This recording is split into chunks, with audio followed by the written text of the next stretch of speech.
అంగన్వాడీల న్యాయమైన డిమాండ్లు నెరవేర్చాలని లోకరక్షకుడైన ఆ యేసుక్రీస్తు జగన్ మనసు మార్చాలని కోరుతూ AP anganwadi workers and helpers union ఆధ్వర్యంలో కాకినాడలో క్రొవ్వొత్తులతో ర్యాలీ నిర్వహించారు. Kakinada dairy farm centre, Rajiv Gruhakalpa ప్రాంతాల్లో అంగన్వాడీ వర్కర్లు మరియు హెల్పర్లు ర్యాలీ నిర్వహించి తమ నిరసన వ్యక్తం చేశారు. ఈ సందర్భంగా వారు మాట్లాడుతూ అంగన్వాడీలు రోజుల తరబడి ధర్నా చేస్తున్నా ప్రభుత్వం పట్టనట్లు వ్యవహరించడం దారుణమన్నారు. ఎన్నడూ లేని రీతిగా అంగన్వాడీ సెంటర్లను తాళాలు బద్దలు కొట్టించి తమ దురహంకారాన్ని చూపి తమను అవమానించడాన్ని వారు తీవ్రంగా తప్పుపట్టారు. ఇప్పటికైనా తమ న్యాయమైన డిమాండ్లను నెరవేర్చేలా ఆ ప్రభువే సీఎం జగన్ మనసును మార్చాలని ఈ క్రొవ్వొత్తుల ర్యాలీ చేపట్టినట్లు తెలిపారు.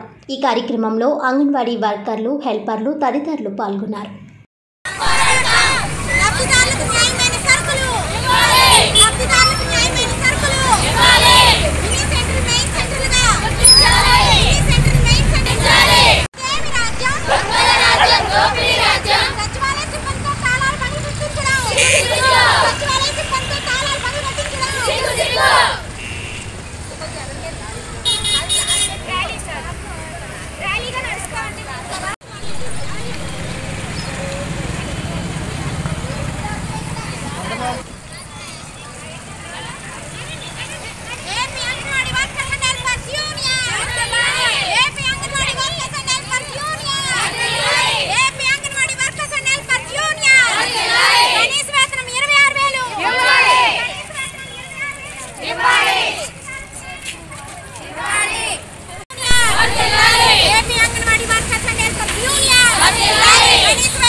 గత 13 రోజులుగా మేమందరం anganwadi workers and helpers unions అందరం కలిపి నిరవధిక సమ్మె చేస్తున్నామండి. కానీ ప్రభుత్వం నుంచి మాకు ఎటువంటి స్పందన లేదు. 13 రోజులుగా ఆడవాళ్ళం అందరం కూడా అలాగ రోడ్డు మీద అలా చేస్తున్నాం. ఒకరోజు మానవహారం, భిక్షాటన, రకరకాల విధంగా నిరసన తెలియజేస్తున్నాం. అయినా సరే జగన్ గారికి మా పట్ల కొంచెం కూడా దయాజాలి లేదు. ఆయన 13 రోజుల నుంచి మమ్మల్ని ఇలా చేస్తూనే ఉన్నాడు.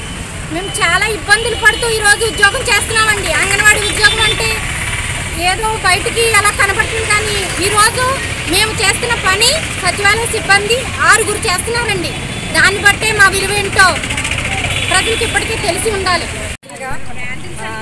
మన ఏపీ రాష్ట్రంలో అంగన్వాడీలు సమ్మె నిరవధిక సమ్మెను కొనసాగించడం జరుగుతుంది.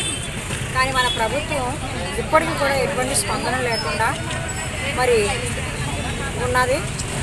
అంగన్వాడీ కార్యకర్తలు ఇప్పుడు సెంటర్లు వదులుకొని రోడ్లపైన ఉండాల్సిన పరిస్థితి. ఈరోజు ఈ ర్యాలీ కార్యక్రమం ఎందుకంటే క్రిస్మస్ సందర్భంగా ప్రతి అంగన్వాడీ టీచర్ కూడా తన ఇంట్లో క్రిస్మస్ ఎంతో సంతోషంగా కుటుంబంతో చేసుకుంటుంది.